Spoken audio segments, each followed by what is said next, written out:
Hello, wine drinking people. Today is Saturday, August 7th. That's right, finishing up another week here, and we've got a marathon week next week. A lot of tastings going on here, and pretty much all month. We've got a lot of great stuff coming up. We've got a vintage Bordeaux tasting coming up the week following next, which is almost sold out. We're going to be featuring wine going back to the 1949 vintage, the Pichon Lalande. That's right, folks. And then we've got our vintage Australian tasting coming up the week after that. A lot of great stuff. Check it up on our calendar. Check it out on our calendar of events. And what did I have to drink last night? Well, Friday's usually a little bit slow here, but I'm very disappointed. We didn't get any suppliers, no happy hour drinkers. Very slow day in the store for drinking. Although we did have a very busy day, so it was a good thing, I guess, because we got a lot of work done, a lot of sales done yesterday. That's what we're here for, after all. Not only to drink wine, but to sell it. And I looked around at about 7 o'clock before I knew I was starting to shake just slightly, and I realized we should probably open something up.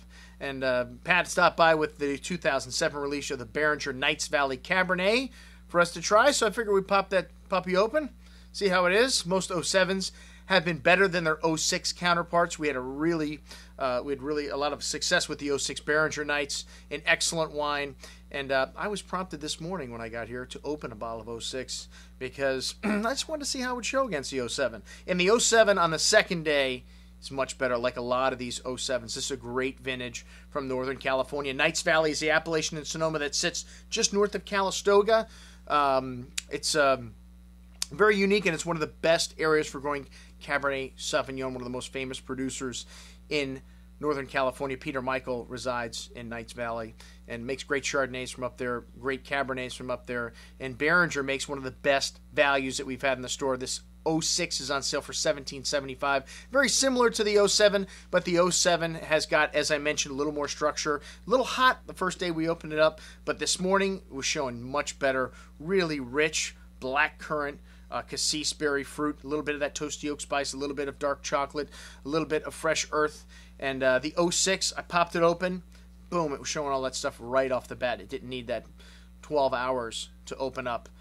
So really nice, both of these wines. We don't have the 07 in yet, but we do have a little 06 left at a great price. All right, and you know I'm having wine with dinner. And last night, Tony told me before I left she was cooking pork Penang. It's a good thing I called and checked because I may have brought Cabernet home or something like that, and that wouldn't have worked very well at all with the pork Penang. A spicy Thai Asian dish, and one of the best wines with spicy food are wines from Alsace. And I figured I hadn't had this Gewürztraminer from Nobilo in a little while, Vinoptima, and this perfect accompaniment to pork Penang.